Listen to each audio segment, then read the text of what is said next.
इस वीडियो में सबका स्वागत है दोस्तों। वीडियो शुरू करने से पहले एक इंपॉर्टेंट बात कहना चाहूंगा। इस वीडियो के डिस्क्रिप्शन में जो लिंक दिया है इस सब्जेक्ट का, उसको आप क्लिक करोगे तो चैप्टर बाय चैप्टर और क्वेश्चन बाय क्वेश्चन आपको सारे वीडियोस मिल जाएंगे। दूसरे सब्जेक्ट के भी लिंक है, उसको आप क्लिक करोगे तो आपको चैप्टर बाय चैप्टर सारे क्वेश्चंस मिल जाएंगे। तो शुरू करते हैं ये वीडियो। 100 MCQs हम लोग शुरू कर रहे हैं, एक एक करके डिस्कस करेंगे, तुमसे आंसर भी पूछूंगा और हर एक एमसीक्यू का मैं जो करेक्ट आंसर का एक्सप्लेनेशन भी दूंगा। कुछ जगह पे जो आंसर नहीं है, क्यों नहीं है, वो भी बताऊंगा। तो मजा आएगा, एक एक करके हम डिस्कस करेंगे। तुमको हम प्राइजेस कुछ जगह पे देंगे, फ्री ट्रिप टू मालदीव्स अलग अलग जगह पे। चलो जल्दी, लेट हो गए। Dash is regarded as the father of economics? Alfred Marshall, John Keynes, Adam Smith और रैगनर फ्रिश। किसको पिताजी बोला जाता है इकोनॉमिक्स का? अरे पहले सवाल जो राइट कैसे हो गया, मेरे को लगा पहले क्लीन बोल्ड हो जाओगे। Adam Smith is the correct answer.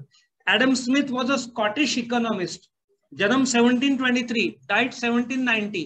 बेटा इकोनॉमिक्स में सब पिताजी है, माताजी कोई नहीं है, ठीक है ना।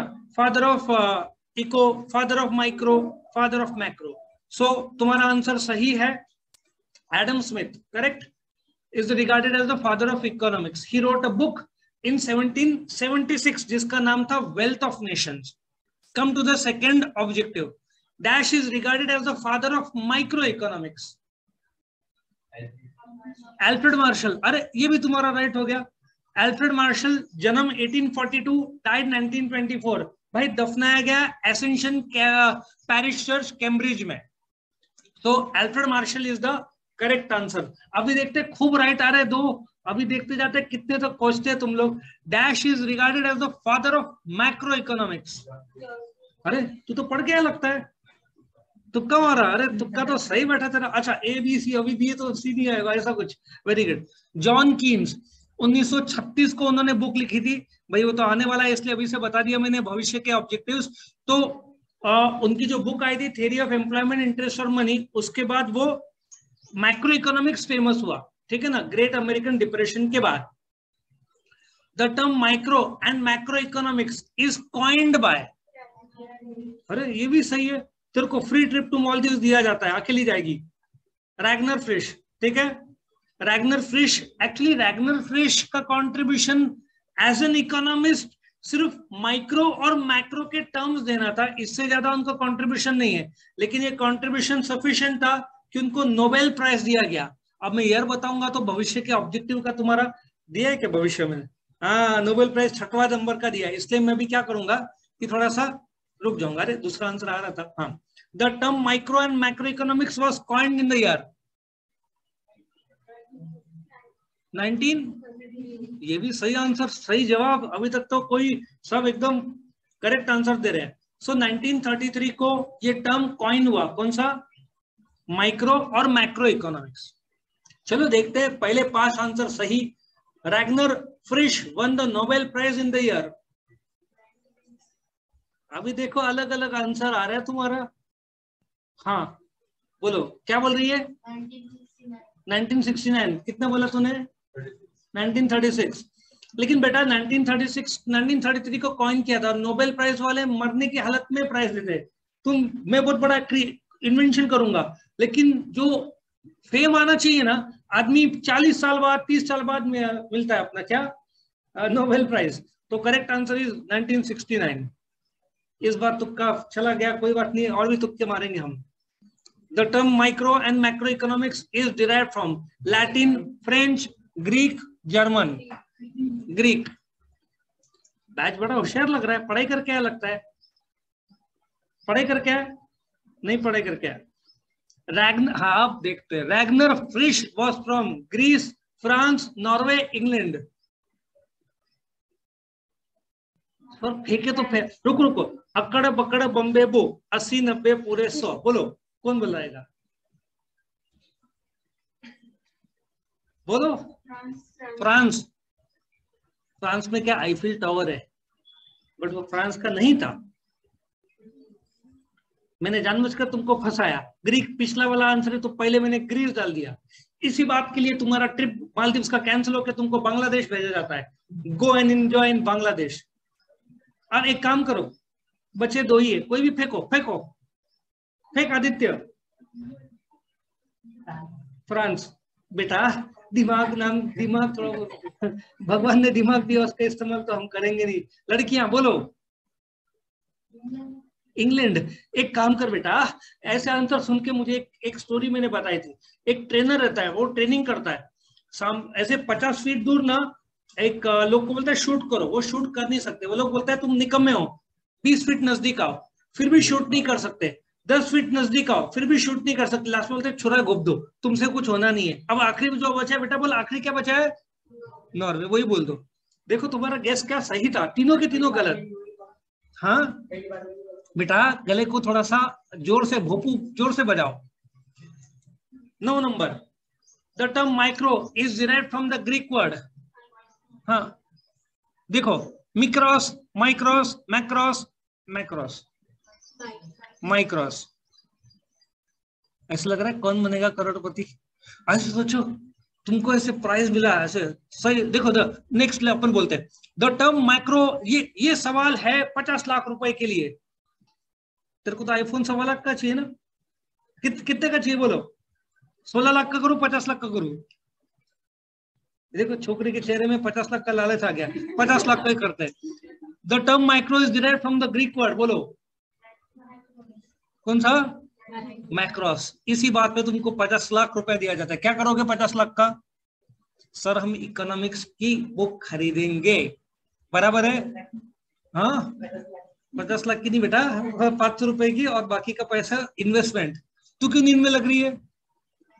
नींद तो फिर नेक्स्ट आंसर दे चल। Micro means dash, small, large, lower, higher. Aditya तेरे को स्मॉल पे लार्ज पे कैसे सोच रहा है? नहीं बोल। हाँ सही जवाब, नींद उड़ गई। अब इधर मैक्रो मीन्स, मैडम ने पढ़ाई किया है, सच बोल। ओके सही जवाब। तेरे को कोई ट्रिप दिया नहीं जाता, पैसे खत्म। Micro economics and macro economics are the two main branches of dash economics. एक आंसर मॉडर्न है, मॉडर्न ही है सही जवाब। तू ऐसा तुक्का मार रही है क्या, फेंक रही है क्या? सच दिमाग पता है तेरा। ऑब्जेक्टिव्स में अब तक तो बच्चे लोगों ने बहुत अच्छा परफॉर्म किया। एंशिएंट बहुत पुराना माना जाता है, ठीक है ना। अभी तो 2 ब्रांचेस माइक्रो और मैक्रो के टर्म्स 1933 में आए, उसके पहले तो था नहीं। तो एंशिएंट हो नहीं सकता, क्लासिकल नहीं हो सकता, traditional modern. Dash analysis ruled the world of economics till the great American depression of 1930s. Econometrics, micro, macro, political science. Wow गलत आंसर।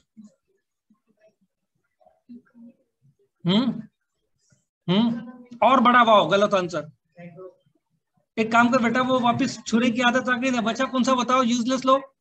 हाँ माइक्रो। बेटा 1930s के बाद मैक्रो डेवलप हुआ, तो ऑटोमेटिक उसके पहले क्या होगा?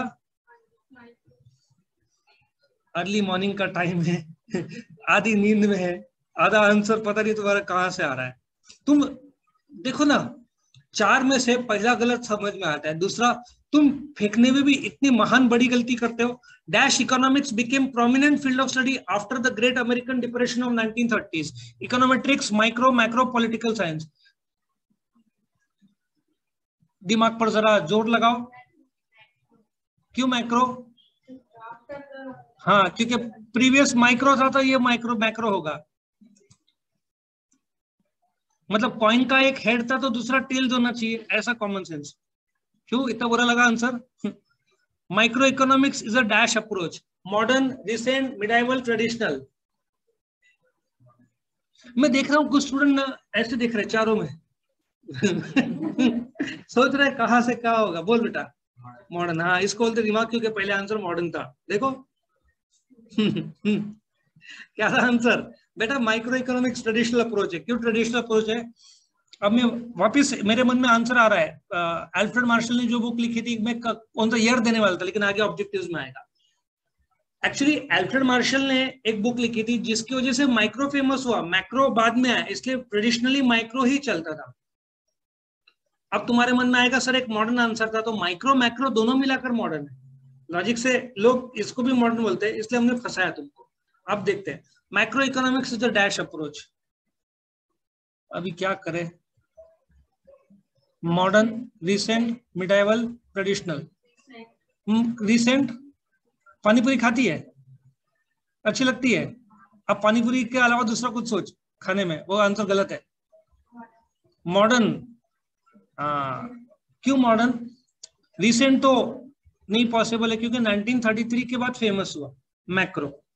इसका मतलब क्या है, रिलेटिवली मॉडर्न है, रिसेंट अप्रोच नहीं है। रिसेंट थोड़ा ग्लोबल इकोनॉमिक्स वो सब है ना, इंटरनेशनल इकोनॉमिक्स वो सब ज्यादा है। Micro economics was developed first, last, recently, later. ये ना कभी कभार कुछ बहुत सारे ऑब्जेक्टिव्स तो हमने खुद ने डिजाइन किए। मैं भी सोच रहा था कौन सा, मतलब कभी का शब्द हमको भी सूझ नहीं रहते। बोलो, रुको आदित्य, अब तू जरा दिमाग लगा बेटा।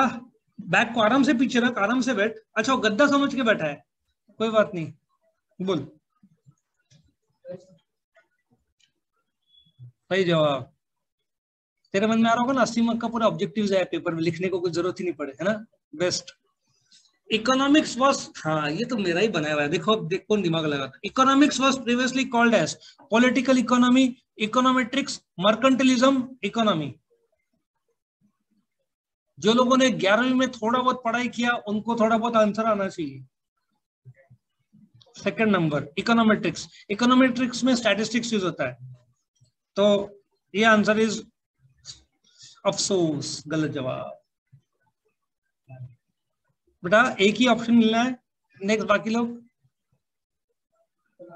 मतलब कुछ बच्चे ना कौन सा फेंके वो मन में आ रहा है क्योंकि तुमको सही आंसर पता नहीं है, तो फेंक, बोलो फेंको।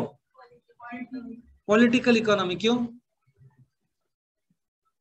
अरे सर की तारीफ करो, सर आपने सिखाया था 11वीं में इकोनॉमिक्स को, पहले पॉलिटिकल इकोनॉमी बोलते हैं, पहले पॉलिटिकल इकोनॉमी बोलता था क्योंकि पॉलिटिक्स से कनेक्टेड था पहले, अभी पॉलिटिकल इकोनॉमी नहीं बोला जाता। चलो next. Economics is taught as a part of social science, natural science, econometrics, political science.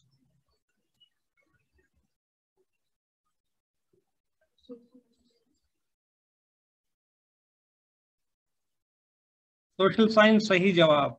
Natural science क्यों नहीं? हाँ हाँ हाँ,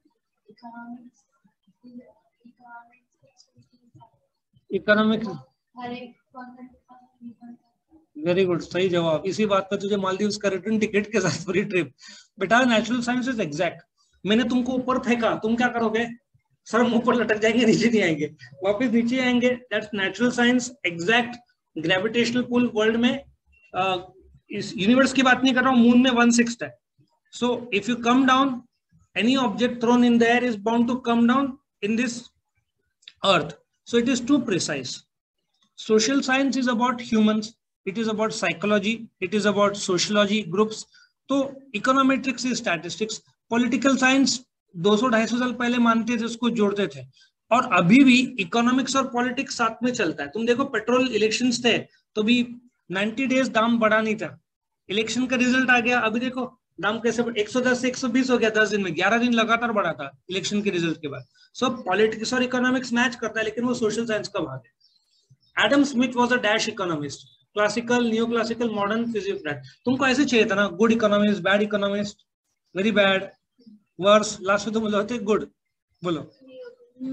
हाँ, नियो क्लासिकल, गलत जवाब। तुम्हारा होटल का ब्रेकफास्ट कैंसिल किया जाता है। बोल फेक। क्लासिकल सही जवाब। तो नींद में भी सही आंसर दे रही है। क्लासिकल। अब क्लासिकल किसको बोलते हैं? जो 200-250 साल पहले थे इकोनॉमिस्ट, उनको क्लासिकल इकोनॉमिस्ट बोलते हैं। Next, Alfred Marshall was a dash economist, classical, neo classical, modern, physiocrat. हाँ,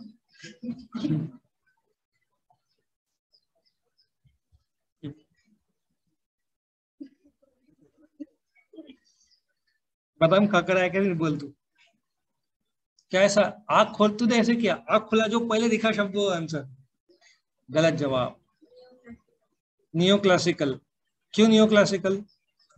तुक्का मारा।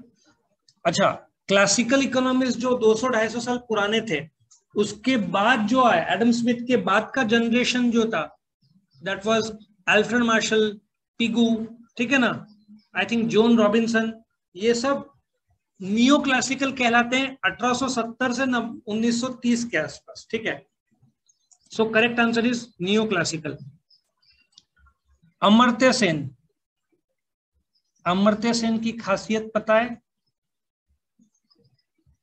He won a Nobel Prize for Economics. India का एक ही इकोनॉमिस्ट है जिसको नोबेल प्राइज मिला है। हाँ बोलो। Modern, common sense. अब तूने दिमाग लगाया होगा, क्लासिकल न्यू क्लासिकल है तो एक बचा होगा, तो मॉडर्न ही होना चाहिए। सही जवाब। Micro economics is in fact a dash study of the economy, large, small, aggregative, microscopic. Microscopic क्यों?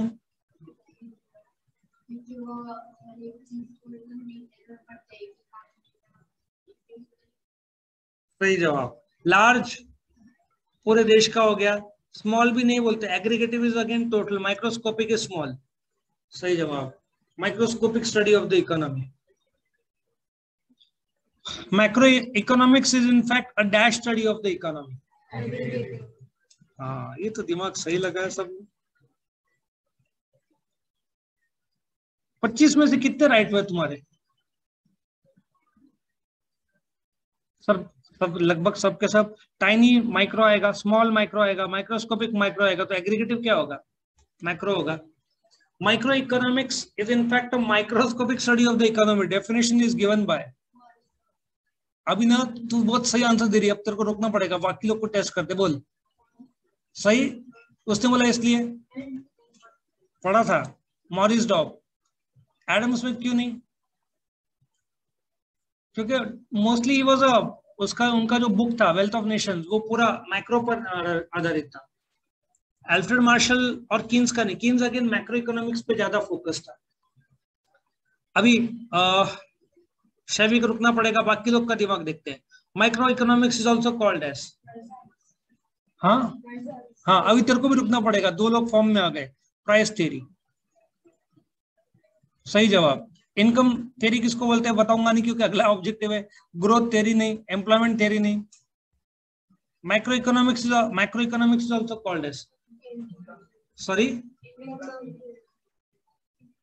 राइट आंसर तुमने दिया, ऐसे कैसे हो गया? बोल क्यों, अब क्यों बोल।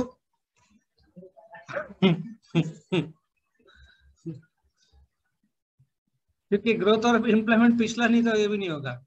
सी, माइक्रो इकोनॉमिक्स को प्राइस थ्योरी क्यों बोलते हैं? क्योंकि प्रोडक्ट प्राइसिंग और फैक्टर प्राइसिंग, प्रोडक्ट प्राइसिंग मतलब क्या? कोई भी गुड्स का प्राइसिंग, और फैक्टर प्राइसिंग मतलब लैंड, लेबर, कैपिटल, एंटरप्राइज का जो रिवॉर्ड है, रेंट, वेज, इंटरेस्ट, प्रॉफिट, ये चारों माइक्रो तय करता है। और मैक्रो जो इनकम है पूरे देश में, नेशनल इनकम और देश का जो फैक्टर इनकम है, वो तय करता है, इसलिए इनकम थ्योरी बोलते हैं। Micro economics concentrates on the study of dash, family. क्यों होल इकोनॉमी नहीं? हाँ, स्मॉल है। और होल इकोनॉमी क्यों नहीं? एक शब्द का आंसर है बेटा, मैक्रो, क्योंकि वो मैक्रो इकोनॉमिक्स है, इसलिए नहीं। Family. A study of dash is microeconomics. Sorry, firm किसको बोलते हैं बेटा? वो ओसी की बात कर रही है, soul trader, HUF firm, company, cooperative society. Partnership firm था, तुमको 11th में याद है? बिल्कुल संबंध नहीं है उसका। इकोनॉमिक्स में अलग है फर्म, और ओसी में अलग है। वहां पे पार्टनरशिप फर्म में पार्टनर्स रहते हैं, और इंडिविजुअली पार्टनर बोलते हैं, ग्रुप में पार्टनरशिप फर्म बोलते हैं, ठीक है ना, वो अलग है। इकोनॉमिक्स का फर्म अलग है। इकोनॉमिक्स में हम जो सर्विस दे रहे हैं उसको भी फर्म बोलेंगे, रिलायंस को भी फर्म बोलेंगे, हॉस्पिटल को भी फर्म बोलेंगे, तुम्हारा कॉलेज को भी फर्म बोलेंगे। फर्म कौन है? अ study of dash is micro economics. तुम्हारा फर्म आंसर इज करेक्ट, लेकिन फर्म क्या है? एक प्रोड्यूसिंग यूनिट है जो गुड्स या सर्विसेज देता है। सो एक किराना शॉप, एक मैन्युफैक्चरर, एक डॉक्टर, एक टीम, हम लोग स्कूल, कॉलेजेस, हॉस्पिटल, बैंक सबको फर्म बोलेंगे इकोनॉमिक्स में। तुम बोलोगे वो तो सर्विस प्रोवाइडर है। इकोनॉमिक्स में प्रोड्यूसर और सर्विस प्रोवाइडर दोनों को फर्म बोलते हैं। और एक और आंसर जो ऑब्जेक्टिव में मैंने पूछा नहीं है, जैसे ग्रुप ऑफ फर्म्स को क्या बोलते हैं इकोनॉमिक्स में? जैसे तुम्हारा, हाँ, जियो, एयरटेल, एमटीएनएल, बीएसएनएल और कौन है, वोडाफोन, पांचों को जोड़ दिया जाए तो क्या होगा?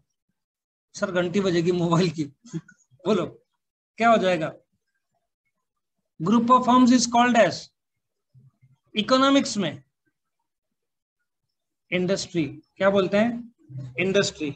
ऑब्जेक्टिव में पूछा नहीं है। Micro economics analysis adopts dash method. क्यों? सर हमको स्लाइस केक पसंद है। बोल आदित्य, क्यों? नहीं पता। स्लाइस क्यों? स्लाइस करते हैं ना, माइक्रोस्कोपिक क्या छोटे छोटे पार्ट्स में बांटता है माइक्रो, तो उसको स्लाइसिंग बोलते हैं। Macro economics analysis adopts dash method. पढ़ाई किया है बच्चों ने लगता है। क्या सिर्फ ऑब्जेक्टिव देखे अपने वीडियोस? दूसरा, पढ़ाई किया? बढ़िया। Micro economics deals with, front row इधर, डैश इक्विलिब्रियम।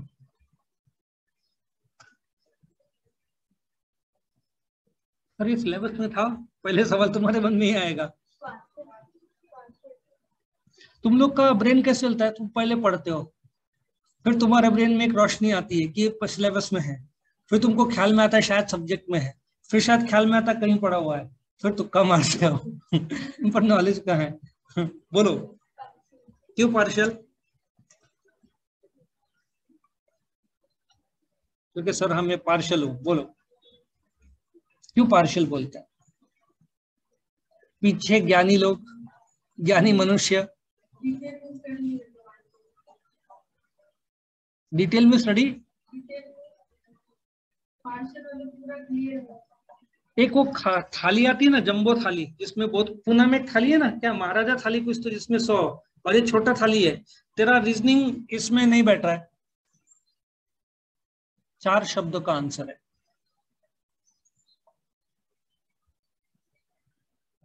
ओम तो बोलेगा सर मैंने 3 शब्द सुना था, और वो 3 शब्द ही मैं पापा को अक्सर बोलता हूँ, आई वॉन्ट मनी। बोलो लॉजिक क्या है पार्शियल इक्विलिब्रियम का?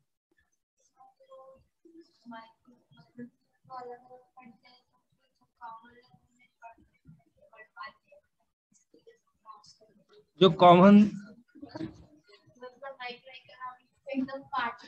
मैं अभी इमेजिन कर रहा था बिल्डिंग की खिड़की खुली है देखो, और ऐसे बाहर में कूद रहा हूँ स्पाइडरमैन की तरह, और बोलना चाहता हूँ ये आंसर मैं और सुनना नहीं चाहता। और हाँ भाई, तो तू बोलना क्या चाहती है?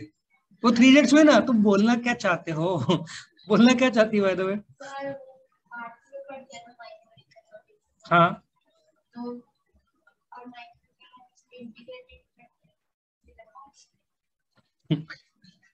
तेरे मन में पार्ट्स करके शब्द आया होगा, जैसे तूने पार्ट्स भेदभाव कर दिया। ये करेक्ट आंसर नहीं है। माइक्रो इकोनॉमिक्स के जब हम लॉ सीखेंगे, डिमांड में लॉ ऑफ डिमांड, सप्लाई में लॉ ऑफ सप्लाई, यूटिलिटी में law of diminishing marginal utility, production function तुमको नहीं सिलेबस में, लॉ ऑफ वेरिएबल प्रोपोर्शन, उसमें एक और है law of returns to scale. ये सब में एक माइक्रो इकोनॉमिक्स एजम्पशन करता है, इसलिए उसको पार्शियल इक्विलिब्रियम बोलते हैं। समझ में आया? Micro economics makes assumptions. देखो ढक गया भाई, दिख रहा है तुमको? वापिस इसका घूंघट वापिस जाओ ऊपर। अब ये macro economics deals with dash equilibrium, balance, partial, total और जनरल।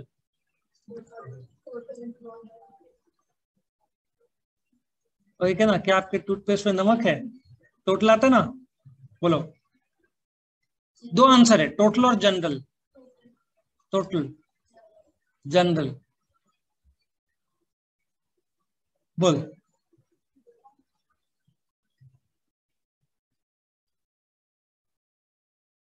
जिसका गलत जवाब है आज उसका पूरा एमबी छीन लिया जाएगा मोबाइल से। आज मोबाइल में कुछ भी नहीं देख पाओगे। सर जान ले लो पर ऐसा मत करो। बेटा हाँ बोलो, बोल क्या करेक्ट आंसर है? हाँ, मैंने जानबूझ कर एरो वहां पे लिया था ताकि तो देख के फंस जाए। अब बोल बोल आदित्य। अब मैंने जानबूझ कर जनरल में सही आंसर की तरफ लिया, तो correct answer is general. Now क्यों जनरल? क्योंकि माइक्रो इकोनॉमिक्स एजम्पशन नहीं करता, इसलिए उसको जनरल इक्विलिब्रियम बोलते हैं। ठीक है ना? एनीथिंग ऑन, बिलो और above the surface of the earth is called as on, above और बिलो। ये तो हवा, पानी, समुद्र, सूरज सब आ गया। सो हाँ हाँ, लास्ट में 2 और शब्द थे, बोल कौन से थे? बोलो बोलो। Natural resources. तुम लोग दोनों तो ब्लैंक लग रहे हो, बोलो। कॉमन सेंस लगाओ। The correct answer is land. Economics में जमीन, जमीन के ऊपर, जमीन के नीचे जो भी है उसको लैंड बोलते हैं। सो तुम्हारा हवा, गहरी सांस लो बेटा, डॉक्टर बोलता है ना गहरी सांस लो। और सूरज की रोशनी, पानी, जंगल, पेड़ पौधे, सब लैंड में आएगा इन इकोनॉमिक्स।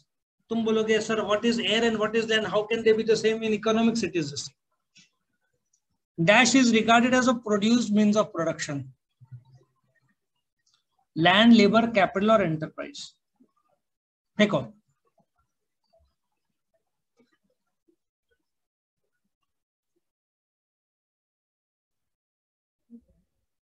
कैपिटल, एंटरप्राइज, दो ही बचा है, बोल दो। सारा थारो की विचार है? कोई विचार नहीं है। ये भी मैंने मस्त जानबूझ कर ऐसी जगह पर डाला जा तुम, हाँ लैंड होगा। 35 में था ना जमीन ऑलरेडी। सर पार्ट 2 वापिस एक बार। ना इकोनॉमिक्स में प्रोड्यूस मीन्स ऑफ प्रोडक्शन किसको बोलते हैं? सपोजिटली तुम आईफोन बनाते हो, आईफोन के लिए क्या लगेगा? मशीन लगेगा, मशीन की मदद से आईफोन बनेगा। So produced by man for further production. So capital क्या है? Anything which is produced by man for further production, इसलिए प्रोड्यूस मीन, प्रोड्यूस्ड मतलब produced by man for further production, तो उसका सही जवाब है capital. Any physical or mental work done for monetary reward is known as, Hindi में कोई भी शारीरिक या मानसिक काम पगार के लिए किया जाता है, लेबर। तुम जो पढ़ाई करते हो, शारीरिक बिस्तर पे सोए हो, मानसिक तुम्हारा दिमाग कहीं और है, बट तुम्हारे हाथ में किताब है, क्या उसको लेबर बोलेंगे? क्यों नहीं? काम ही नहीं हो रहा है। इसी बात पे तेरे को एक पिक्चर में लिया जाता है, हमारे गांव में भैंसवा, मैंने बताया था ना। हाँ बोल, भोजपुरी पिक्चर होगी, बोल। वो करेक्ट आंसर नहीं है, बोलो करेक्ट आंसर क्या है? तू लेटा हुआ है, हाथ में किताब है, मन में चल रहा है कुछ और, तो लेबर क्यों नहीं? और है तो क्यों है?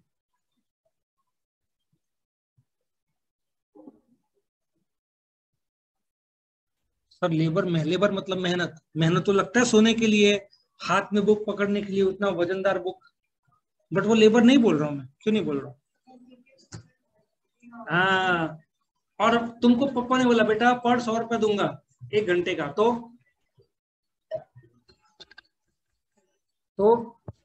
आदित्य बोलेगा ना 100 नहीं 200 पाहिजे, 200 चाहिए, बराबर ना? और फिर पप्पा दंडाई लेकर आते हैं। अरे ये क्या हो गया, अगला आंसर आ गया। सो लेबर नहीं है वो, क्योंकि उसमें कमाई नहीं है, मेहनत है पर कमाई नहीं है, तो वो लेबर नहीं माना जाएगा। The reward for labour is rent, wage, interest, profit. बढ़िया, सही जवाब, मजूरी। वैसे तो इकोनॉमिक्स में वेजेस और सैलरीज बोलते हैं, अकाउंट्स में वेजेस ट्रेडिंग में आता है और सैलरी पीएनएल में आता है। बोल क्या डाउट है? पूछ पूछ, क्या पूछना है? सो वेजेस और सैलरीज एक ही माना जाएगा, किसमें? इकोनॉमिक्स में। अकाउंट्स में उसका पोजीशन अलग होता है। वेजेस किसको दिया जाता है इकोनॉमिक्स में, अकाउंट्स में? वर्कर को। सैलरी किसको दिया जाता है? एग्जीक्यूटिव को, है ना? और उसका पोजीशन भी अकाउंट्स में अलग है, बट इकोनॉमिक्स में वेजेस सैलरी सब एक है। द रिवॉर्ड फॉर एंटरप्राइजेस, ये बोलो। प्रॉफिट, ये तो आसान था। एंटरप्राइज बिजनेस, उसका रिवॉर्ड क्या है? Profit. And profit also includes loss. Mean interest का भी जवाब देने वाला था, लेकिन आगे पूछा गया है। The reward for land is, economics में क्या रहेगा उसको? रेंट। ओके, रेंट किसको दिया जाता है मैं बोलने वाला था, फिर मुझे ख्याल में आने वाले ऑब्जेक्टिव्स में है वो, तो वो भी तुम्हारा टेस्ट करेंगे। The reward for capitalist.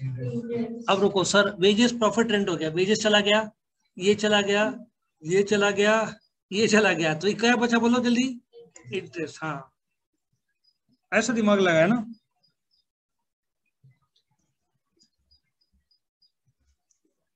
हाँ, दो वही बोलने वाला था मैं। The owner of capital is called as, capital के मालिक को क्या बोलेंगे?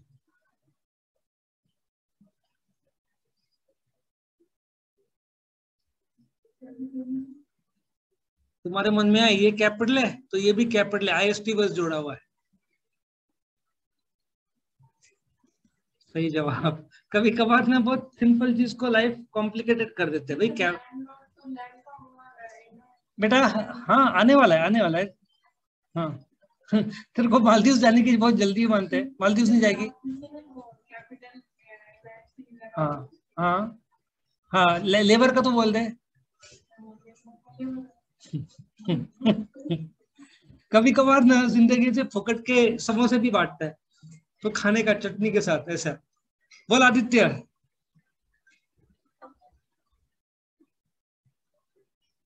अभी ना द ओनर ऑफ, उसने एक आंसर दिया था। तुझे कच्चा बादाम गाना पता है? हाँ, बोल, गा, इसका आंसर बोल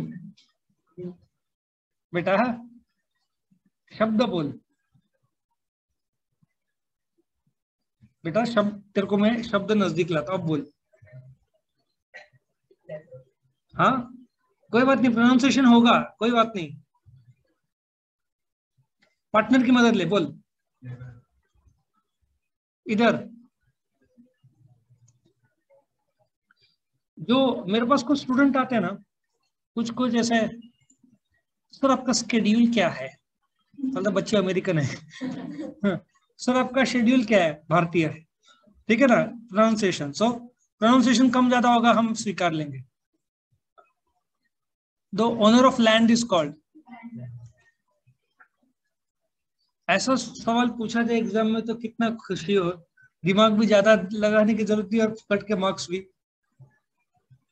the owner of enterprise is called as, हाँ, स्पेलिंग पूछा होता तो लिख पाए होते? सर बोर्ड में दिया दिया हुआ है तो देख के लिखे होते हैं। अभी तो फंस गए सर, अगला सवाल। सो लैंड का मालिक कौन है? लैंडलॉर्ड। लेबर का मालिक कौन है? लेबरर। कैपिटल का मालिक कौन है? कैपिटलिस्ट। एंटरप्राइज का मालिक कौन है? एंटरप्रेन्योर। रिवॉर्ड क्या है? चार फैक्टर्स ऑफ प्रोडक्शन क्या है बेटा? Land, labour, capital, enterprise. उसका रिवॉर्ड क्या है? Rent, wage, interest, profit. Other things remaining constant means dash, laissez faire, ad hoc, ad valorem, ceteris paribus. Ceteris paribus, एक आंसर। कैसे पता? सुना था? कहाँ पे सुना था? उधर जाता था, डेमो के लिए गया तो ओके, तो जिन्होंने भी बताया वो आंसर सही बताया। तो सेटरिस पेरिबस क्या होता है? लैटिन वर्ड है, it means other things being constant. जब भी हम लॉ लिखते हैं ना, लॉ ऑफ डिमांड या लॉ ऑफ सप्लाई, उसमें सेटरिस पेरिबस नहीं बोलते, बट क्या बोलते हैं? Other things being constant. ये चार शब्द के बाद फिर लॉ शुरू होता है। अब तुम बोलोगे अदर थिंग्स बीइंग कांस्टेंट क्यों? मैंने बताया था micro economics is partial equilibrium, वो एज्यूम करता है, एजम्पशंस। सो एजम्पशंस क्या, कब, कैसे, कहा, जब मैं लॉ सिखाऊंगा तभी तुमको सब एजम्पशन सिखाऊंगा। सेटरिस पेरिबस। लेसेस फेयर क्या है बताने वाला था, एडॉक क्या बताने वाला था, एड वेलरम क्या बताने वाला था, लेकिन वो आने वाला है। No government interference means laissez faire, ad hoc, ad valorem, ceteris Paribas.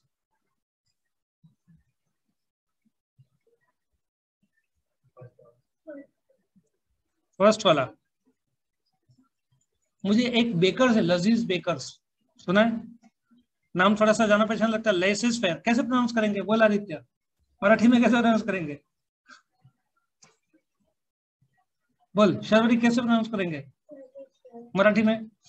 नहीं, हिंदी में? हिंदी में कोई वर्ड ही नहीं शायद। अराजकता, वो भी मैं गलत बोल रहा हूँ शायद।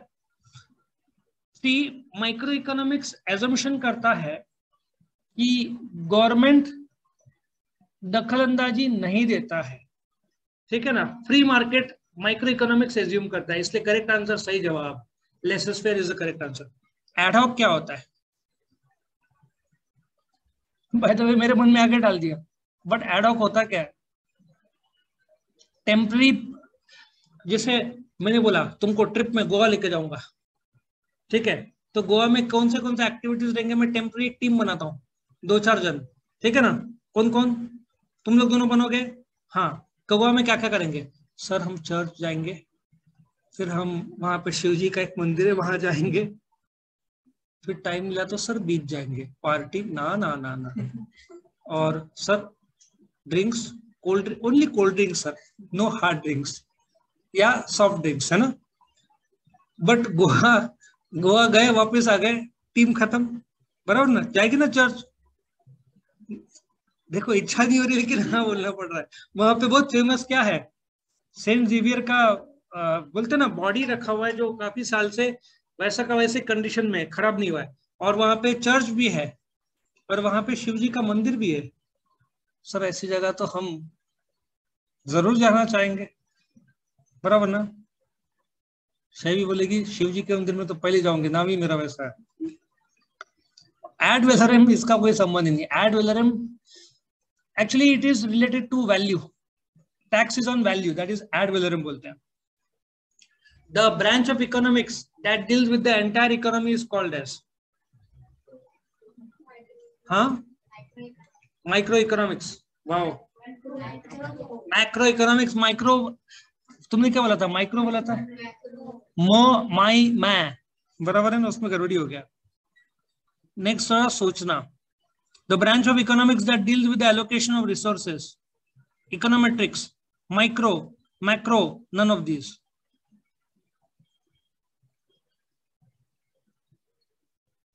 ऐसे डाइस फेंका तो ऐसे डाइस में 6 के बजाय 4 ही, एक स्क्वायर क्यूब लेने का, क्यूब में 6 रहता है कि 4 रहता है?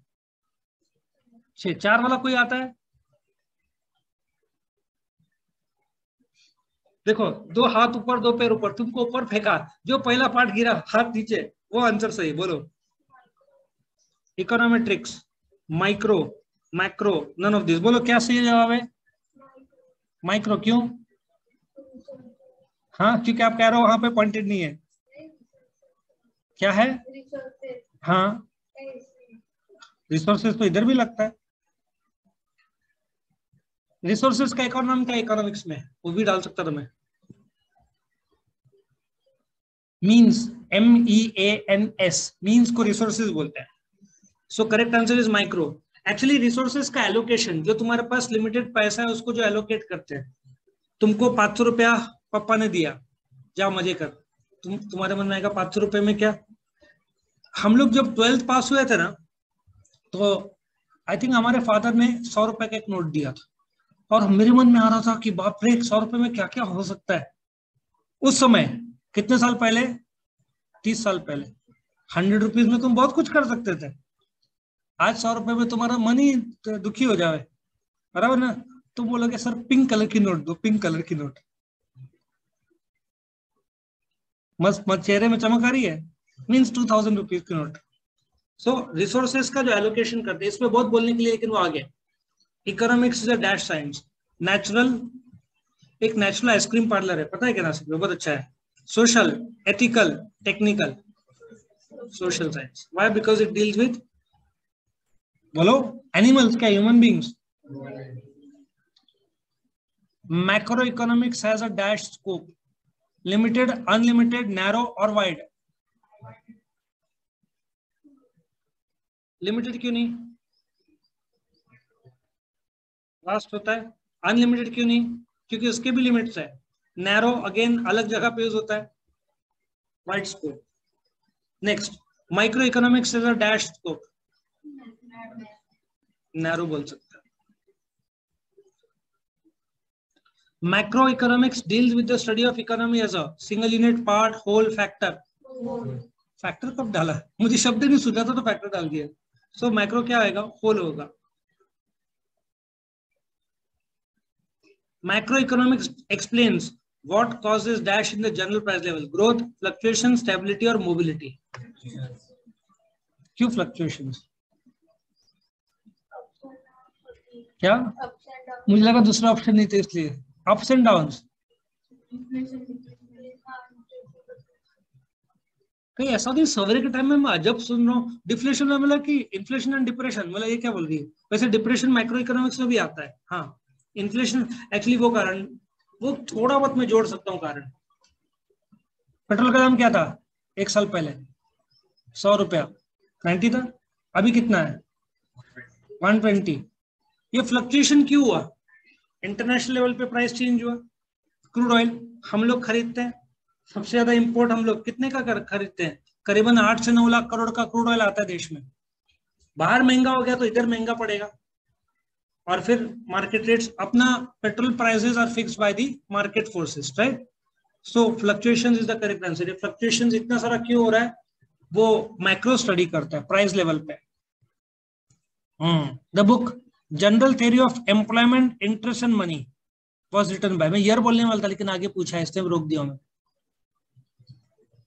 Alfred Marshall, Irving Fisher, Walras, John Keynes. क्यों,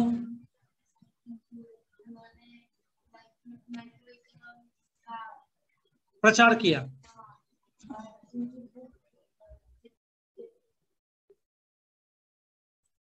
सही जवाब। बोल जॉन किन्स का पापा का नाम बोलो। John Maynard Keynes, MANYARD, Maynard उनके पापा का नाम। Principle of economics was written by professor dash, Adam Smith, Alfred Marshall, Ragnar Frisch, J.S. Mill. बेटा आदित्य, जिंदगी में उत्साह ला, बोल। Adam Smith. क्यों, क्यों लिखा उसने, सर पहला शब्द दिखा तो पहला शब्द बोल दिया। By the way Adam Smith ने 1776 की एक बुक लिखी थी, बुक का नाम था वेल्थ ऑफ नेशंस। और उसके बाद इरविंग फिशर, इरविंग फिशर ने कब बुक लिखी थी, 1911, बुक का नाम था principle of scientific management if I am not wrong. Walrus, walrus के बारे में मुझे भी नहीं मालूम, बट इकोनॉमिक्स तो इतना पता है। वॉलरस एक जानवर भी है शायद, पता है ना। और जॉन कीन्स, मैं कौन सा पढ़ रहा हूँ, अरे 55 का पढ़ रहा हूँ, 56। एडम स्मिथ नहीं, रैगनर फ्रिश ने कब लिखी थी बुक, 1933। बुक का क्या नाम था मुझे भी नहीं पता, बट बुक में क्या लिखा था, माइक्रोस एंड मैक्रोस। J.S. मिल भी इकोनॉमिस्ट थे, अगेन ये क्लासिकल 200 साल पुराने थे। Correct answer is Alfred Marshall. कब लिखा था मैं बोलने वाला था लेकिन अभी आगे आने वाला है इसलिए। The book general theory of employment, interest and money was publish in the year 1890, 1933, 1936, 1945। 1933 एक आंसर, 1945 एक आंसर, 1936 एक आंसर, 1890 आखिरी आंसर। अब इसमें से एक आंसर बोलो कौन सा सही है,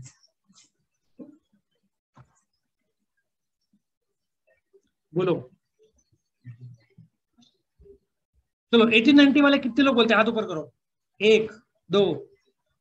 1933 वाले कितने बोलते हैं, आई मी माई सेल्फ। 1936 वाले 1, 1945 वाले 2, 1945 में वर्ल्ड वॉर खत्म हुआ था 2, 1933 में माइक्रो मैक्रो टर्म आया था, तो मैंने तुमको फंसाया 1933 डाल के। Correct answer is 1936।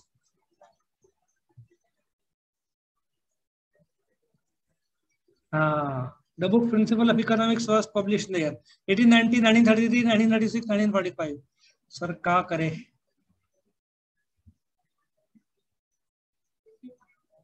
हाँ 1890 का आंसर, 1890 दूसरा आंसर।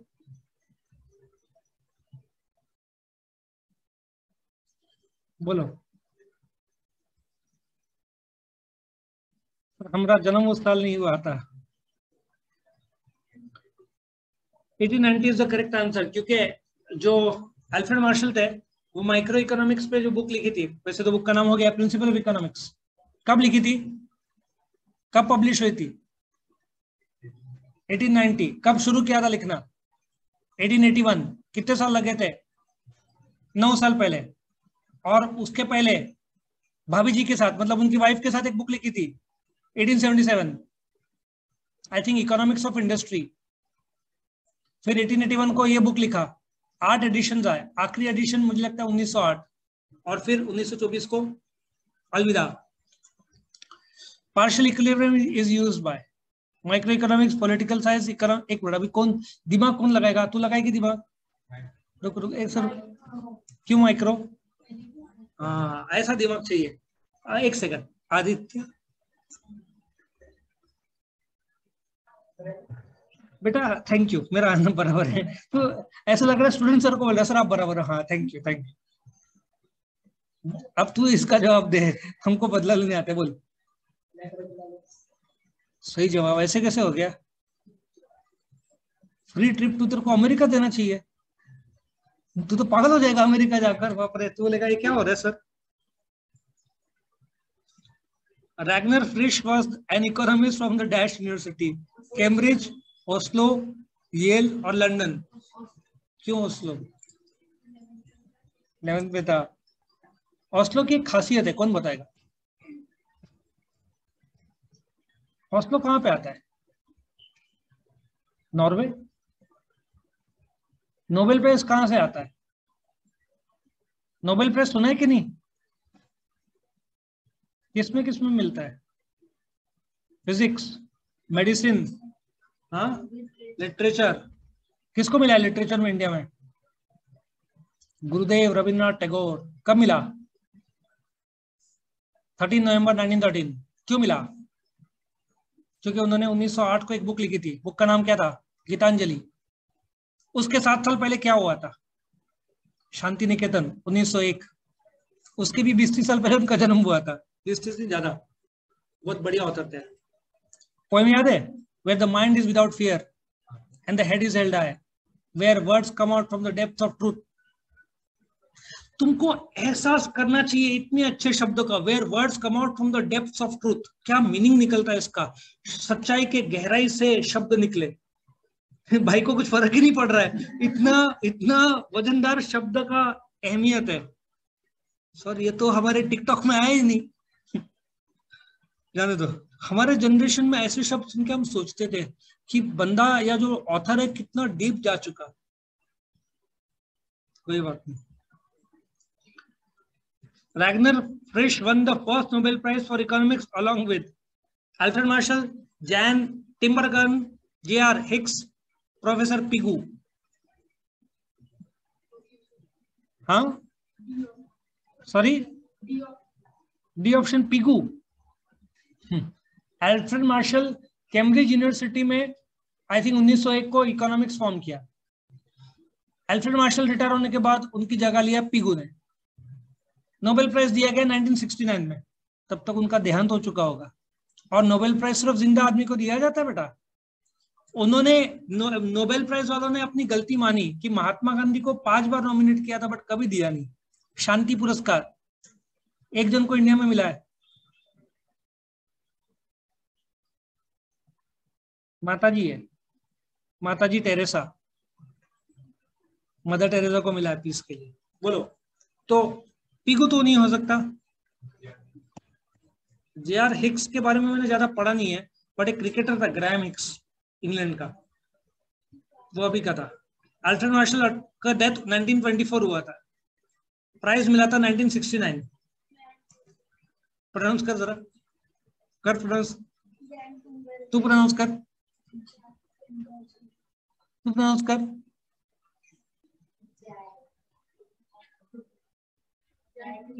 हाँ, तू प्रोनाउंस कर। कभी कभार प्रोनाउंसिएशन थोड़े अजीब हो जाते हैं। माइक्रोस मीन स्मॉल और dash part, 10th millionth second fourth. मैंने एरो जानबूझ कर उधर ही पॉइंट किया था। हाँ सेकंड, तू समय का सेकंड बोल रही है क्या? दूसरा सेकंड बोल रही है? दूसरा सेकंड।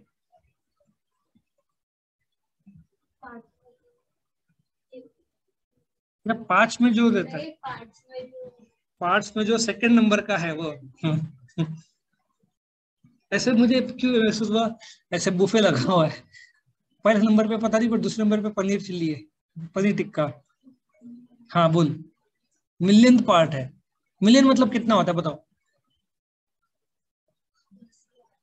हाँ सही जवाब। स्कोर मतलब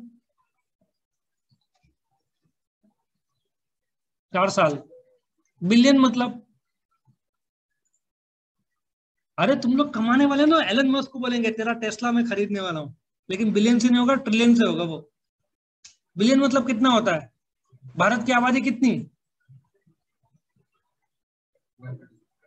हाँ उसके पहले है थोड़ा, 100 करोड़। बिलियन मतलब कितना? 100 करोड़। ट्रिलियन मतलब कितना? हाँ सही जवाब। कुछ सोच, थोड़ा सा बड़ा, थोड़ा सा बड़ा, और बड़ा, और बड़ा, और बड़ा। चने मुरमुरे भेज, जीरो बढ़ाने को बोल रहा हूँ मैं बेटा। 1 लाख करोड़। 1 ट्रिलियन मतलब 1 लाख करोड़। भारत की आबादी, आबादी क्या, 1 लाख का ही भारत का नेशनल इनकम कितना है? 2.5 ट्रिलियन मतलब कितना? 2.5 लाख करोड़। समझ में आया? सर हम गणित पे वीक है इसलिए हमने एसपी लिया। वरना मैं भी वीक था, 11वीं मैथ्स था, 12th पे इज्जत से पता चला नहीं होगा, एसपी लिया था। एक टीचर ने बोला कि तू बहुत टैलेंटेड है, मैं भी हवा में आ गया। मैंने खूब मैथ्स लिया, पहले दिन ही गया, मैंने बोला गलती हो गई, ठीक है, फिर बोला नहीं, पिताजी ने कंटिन्यू कर। फिर एक मुझे चैप्टर है SURD सर्ड्स। और एक सच बात बताता हूँ, हमारा फाइनल पेपर था और मैं क्रिकेट का शौकीन, 11 बजे का पेपर, उस समय हम लोग मोबाइल नहीं हुआ करता था, 7 बजे का क्रिकेट मैच, और मैं था ओपनिंग बैट्समैन, और था लेदर बॉल, और ग्लव्स एक ही पहन सकते थे क्योंकि गरीब थे सब लोग। एक ग्लव्स, लेफ्ट ग्लव पहनने का राइट, और जो पैर में जो पैड्स पहनते वो भी एक, दूसरा वाला वो सामने वाला पहनेगा। और मेरा राइट पैर में तो पैड नहीं, तो कभी भी लेफ्ट पैर आगे कहीं भी लगा। तो अब मैं ओपनिंग गया, थोड़ी देर बैटिंग किया, 10-15 मिनट, और फिर भाई ने एक बाउंसर डाला, तो मैंने डक किया और जब पीठ में जोर से बैठा। मैं तो बैठ ही गया नीचे। फिर हमारी टीम का एक प्लेयर था, मुझे याद है उसका नाम सुरेश, वो आया, बोला तेरे 11 बजे एग्जाम है ना? मतलब नहीं देने वाला। तो 2 मिनट तो बैठा, और फिर कैसे तो उठा, और फिर बाद में पता नहीं ज्यादा स्कोर नहीं कर पाया, और हमारा इनिंग खत्म हुआ, और फिर बॉलिंग शुरू हुआ, मतलब मैं जा रहा हूँ सीधा एग्जाम देने गया। तभी 100 मार्क का होता था बेटा, 20 मार्क का लिख कर आया था, और मेरे को गारंटी था मैं फेल होऊंगा, क्रिकेट का इतना शौक, गारंटी था फेल होऊंगा। और उस समय फेल मतलब आजकल क्या फेल एटिकेटी स्टैंडर्ड है, हाँ एक फेल 2 फेल चलता है, उस समय तो सामाजिक इज्जत की बात थी। क्या चेहरे सोसाइटी को मुंह दिखाए होते हैं। लेकिन एक अच्छी बात थी, unit test, terminal, second unit test होता है, जब एग्जाम हुआ था आगे, और उस समय बीवाईके कॉलेज एक बुक देता था, उसमें आप देने का, उस समय तो अक्कल नहीं थी, क्वेश्चन थोड़े मिल जाते थे, हाँ ये एग्जाम में आने वाला, तो पहले से घर से लिख के जाके सबमिट कर देते थे। वो बहुत बुरा लगता है कि हमने भी गधापना किया। तो यूनिट टेस्ट, टर्मिनल, और कुछ ना कुछ तो करके मेरे को 35 मिले, ठीक है, 35 भी नहीं मिले होंगे, मेरे को 25 मिला होगा, 5 मार्क का ग्रेस दिया होगा, कितना हुआ 30, फिर लगा 5, फिर बोला होगा बेचारा उसका जिंदगी बर्बाद हो जाएगा, तो उसने मेरे को 35 दिए थे। और जैसे 35 है, दूसरे दिन मैंने बोला चेंज, सब्जेक्ट चेंज, काम हो गया मेरा एसपी। जिंदगी में मैथ्स नहीं लिया कभी मैंने, क्योंकि अपने लिए काम का नहीं था। Million part. Next, macroeconomics deals with the functioning of the economy as a whole. This definition is given by Irving Fisher, Carl Shapiro, John Keynes, Alfred Marshall. एकदम मस्त नाम लगता है ना, जैसे रॉक बैंड का लगता है ना। बोलो, तुमने वो गाना सुना है क्या, कोल्ड प्ले का? कौन सा सबसे फेमस गाना है? अरे नहीं, एक गाना बहुत फेमस है, मैं उसका कॉन्सर्ट देखने गया था, बहुत बढ़िया कॉन्सर्ट था। क्या नाम था उसका यार गाने का, मैं रहा तो ग्रुप में डालता हूँ। वो गाना विजुअल भी इतना बढ़िया, इंडिया में शूट किया हुआ है गाना। अरे ढूंढो ढूंढो, चलो, कोल्ड प्ले का ढूंढो गाना, cold play concert shoot in India. अरे तुम लोग भी नहीं यार, इतने अच्छे से गाने, जो भी अपने रिकॉर्डेड वीडियो देख रहे हैं, ठीक है ना, कोल्ड प्ले का गाना जरा सुनना, तुमको खुशी मिलेगा। Cold play song him for the weekend, सुना है कि नहीं? नहीं सुना है? बेटा भजन सुनती है, कीर्तन सुनती है, ये गाना सुन के तुमको आत्मा को तृप्ति मिलती है। म्यूजिक इंसान और भगवान को जोड़ने का बहुत बड़ा काम करता है। प्रवचन खत्म, मैं आगे बढ़ रहा हूँ। हाँ बेटा, बाद में देखेंगे अपन। The term micro and macro economics were first used by, कभी को वो रैपर रहता ना, एक बार एक लड़का जैसे सुन रहा था, मतलब ठीक है, मतलब तो क्या समझा उसला, कुछ भी नहीं, मतलब क्यों सुनता है, बस बोलते हैं ना म्यूजिक क्या और उसके लिए। सो कई बार इंग्लिश समझ में नहीं आता, फिर भी सुनने का। The term micro and macro economics were first used by Marshall, Keynes, Frisch, Adams Smith. देखो ये 12वीं में आया है।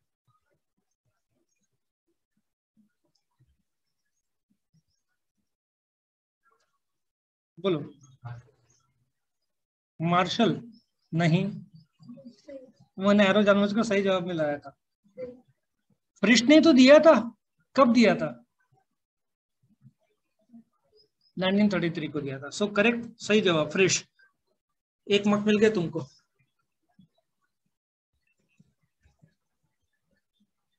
Dash use the term micro economics for the first time, ये वापिस एग्जाम में पूछा इसलिए मैंने डाला हुआ। कौन बताएगा? रैग्नर फ्रिश, रिकार्डो, मार्शल, एडम स्मिथ। मेरे को ऐसा क्यों लगा रैग्नर फिश, फिश नहीं बेटा, फ्रिश। क्या मैंने गलत सुना? Micro economics concentrate on the study of dash, family, whole economy, state economy, city economy. Family क्या होल इकोनॉमी?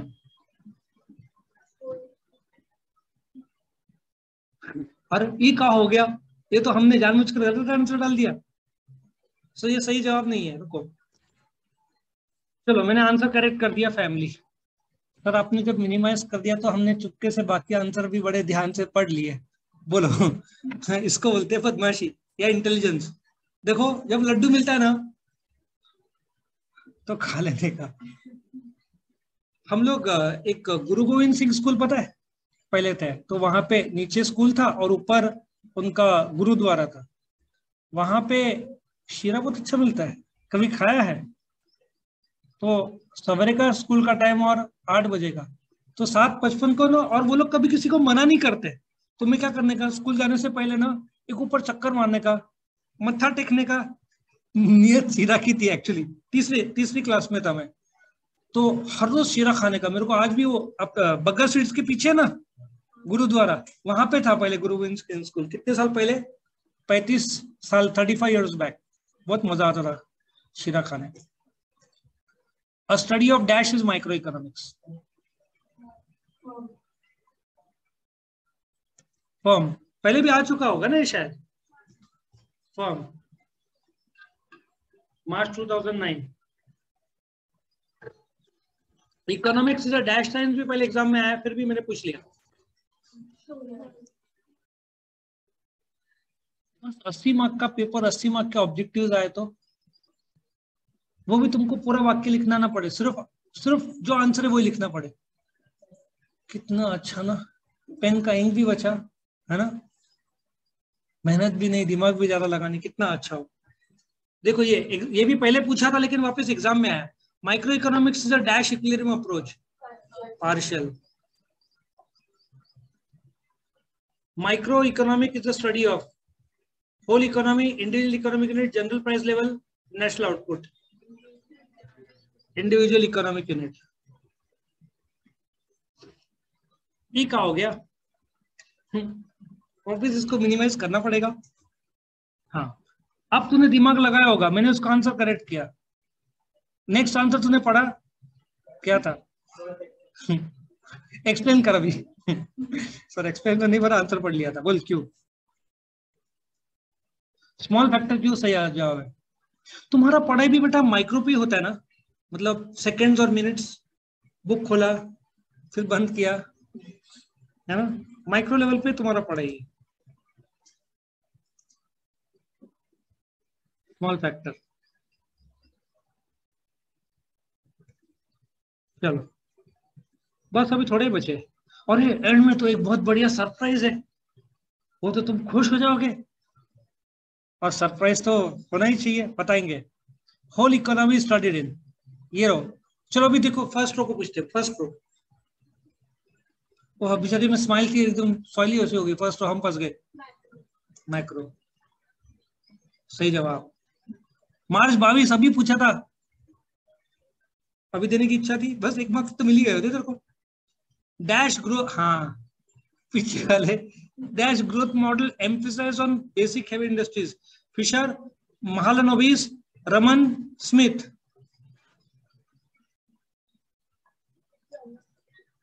ये तो हमको भी ढूंढना पड़ा था भाई। स्मिथ, स्मिथ का गीजर कुछ आता है मैंने सुना है, ए ओ स्मिथ कुछ बोलते हैं ऐसा। रमन, सीवी रमन सुना है। आई थिंक सीवी रमन को भी फिजिक्स का नोबेल प्राइज मिला है if I am not wrong. Raman effect, हालांकि कंटेंट मुझे पता नहीं, बट मुझे बहुत इंटरेस्ट है इसमें। फिजिक्स में एक और नोबेल प्राइज किसको दिया गया। Albert Einstein. किस पे दिया गया। लॉ ऑफ रिलेटिविटी कब आया था। 1908। कब दिया गया। 1924। जाने दो ना सर, गूगल में मिल जाता है वो। गलत जवाब तुम्हारा, बोलो। दिमाग लगाओ, जो बचा हुआ है वो बोलो। हाँ वापिस वही सैनिक की बात बोल। आखिरी क्या बचा है, आखिरी क्या बचा है। महालनोबिस। स्पेलिंग, अच्छा हमारा इसमें स्पेलिंग गलत वाले लेकिन मिनिमाइज कर लूंगा तो तुम आंसर देख लोगे। हाँ बेटा, एग्जाम में आगे पीछे एक, कैसे एक स्टूडेंट था, उसने सोचा कि सर कॉपी करूंगा, या ऐसा मैंने सुना था वो कॉपी करने का प्लान कर रहा है। उसको पता नहीं था भारत में पढ़ाई की देवी कौन है, सरस्वती माँ। उस दिन उसका बैड लक, 3 टीचर क्लासरूम में, और आ गया उसका नंबर फर्स्ट बेंच में।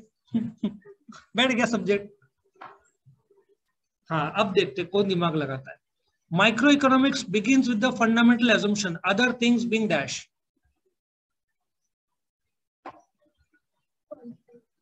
बीइंग, हाँ वो क्यों, वो पढ़ाई का नॉलेज नहीं है, इसके पहले वो शब्द कहीं पर आया था, वो उस, हाँ नहीं आया था, गेस किया।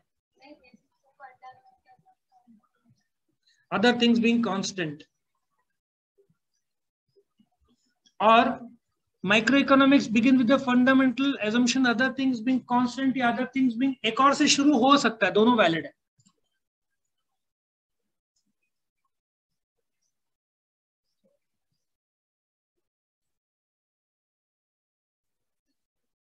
हाँ correct answer is equal, constant equal, दोनों चलता है। मैं ज्यादातर अदर थिंग्स भी इक्वल यूज करता हूँ, दोनों चलता है। और ये दोनों क्या है, other things being constant, ceteris paribus है।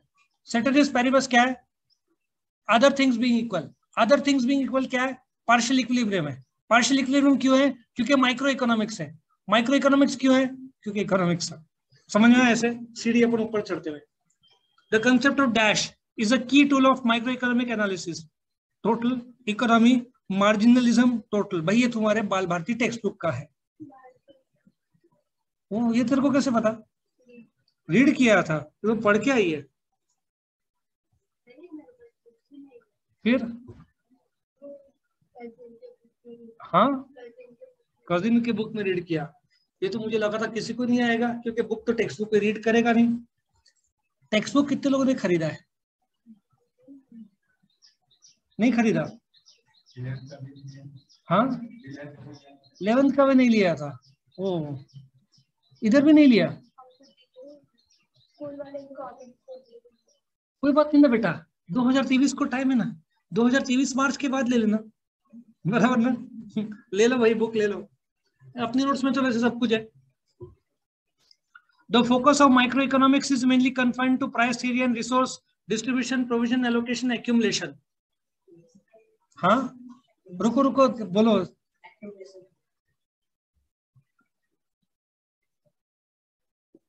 गलत जवाब, एलोकेशन। कोई बात नहीं बेटा, सच्चाई की हमेशा जीत होती है, और 50-60 अटेम्प्ट करेगा राइट हो ही जाएगा तेरा। ये side macro theory of dash deals with relative share. अरे शेयर भी बहुत देर से आंसर नहीं दे रही, बोल बोल। Macro theory of dash deals with the relative share of rent, wage, interest, profit. हाँ, इस सवाल में तो हमको भी 1 सेकंड सोचना पड़ गया, लेकिन आंसर टिम टिम की तरह चमका गया अंदर पीछे। आकांक्षा बोली डिस्ट्रीब्यूशन। बोलो सर। ओम, नाम में भी ओम, क्या ग्रेटनेस नाम है। कंजम्पशन, इकोनॉमिक्स में कंजम्पशन किसको बोलते हैं। Expenses incurred to satisfy human wants is called consumption. तू बर्गर खा रहा है, दैट इज कंजम्पशन, ओके। वो मैक्रो में कंजम्पशन भी, मैक्रो में टोटल कंजम्पशन बैठता है, ठीक है। ग्रोथ भी मैक्रो का है, एफिशिएंसी थोड़ा माइक्रो टर्म है, लेकिन रेंट, वेज, इंटरेस्ट, प्रॉफिट बांटते हैं। बांटते हैं मींस व्हाट, डिस्ट्रीब्यूशन। वैसे माइक्रो लेवल पे भी है, लेकिन एक फॉर्म में जो रेंट, वेज, इंटरेस्ट, प्रॉफिट बांटते हैं वो है। ये मैक्रो लेवल पे पूरे देश में रेंट, वेज, इंटरेस्ट, प्रॉफिट जो आता है वो आएगा। अरे general equilibrium deal with the behaviour of demand, supply and prices in the photo के नीचे वापिस ऊपर, in the dash economy, partial, whole, regional, small. पहले भी शायद आया था नहीं। Micro economic analysis is dash in nature, total, lumping, aggregative, individualistic. हाँ, इंडिविजुअलिस्टिक। क्यों इंडिविजुअलिस्टिक, बोलो। आई मी माई सेल्फ, बराबर है ना, individualistic. Macro economic analysis is dash in nature, marginal, slicing, aggregative, individualistic. हाँ, सही जवाब।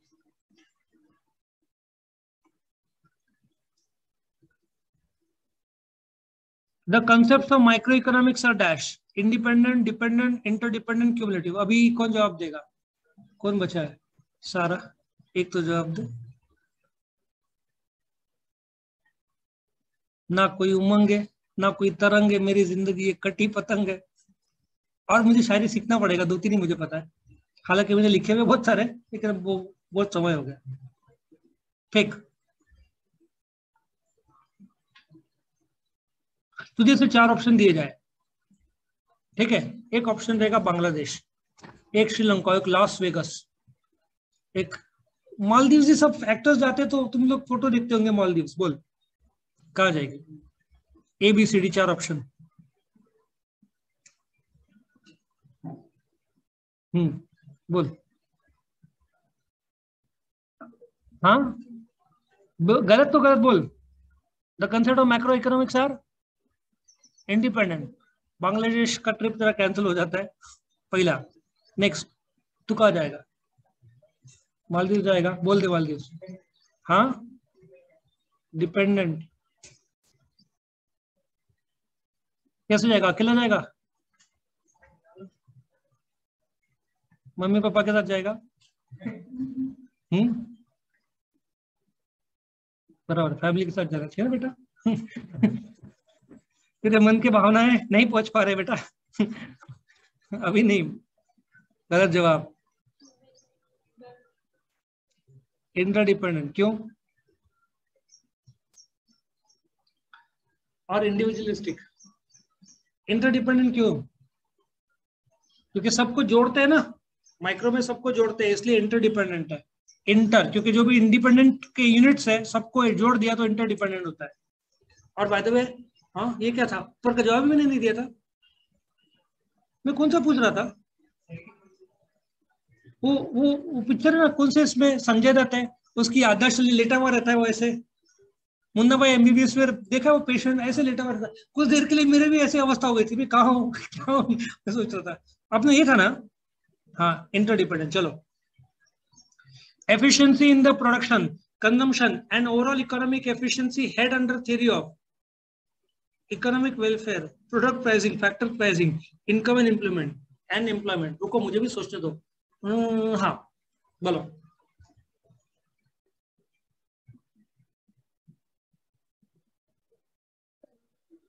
सॉरी, एक बार ना मैं कुछ नेट का एग्जाम दे रहा था, कुछ तो एक सवाल पूछा था, वो सवाल का मुझे जवाब नहीं था, पता नहीं था, कुछ तो I think customs act was in the year, ऐसा कुछ था, लेकिन उन्होंने 4 ईयर दिए थे। 1956 पता था मुझे, कंपनीज एक्ट है, फिर एक फैक्ट्रीज एक्ट पता था 1948, पार्टनरशिप एक्ट 32, मतलब तीनों मुझे पता थे नहीं है, तो ऑटोमेटिक चौथा मैंने डाल दिया। इसको रिवर्स साइकोलॉजी बोलते हैं, बराबर है। लेकिन ऐसा नहीं होना चाहिए चारों के चारों पता ना हो, ठीक है ना। मुझे 3 पता थे कि ये नहीं है, तो जो चौथा था उसको मैंने हाँ बोल दिया और वो करेक्ट निकला। तो ऐसे भी साइकोलॉजी यूज किया जाता है, और मैं नेट एग्जाम पास हो गया।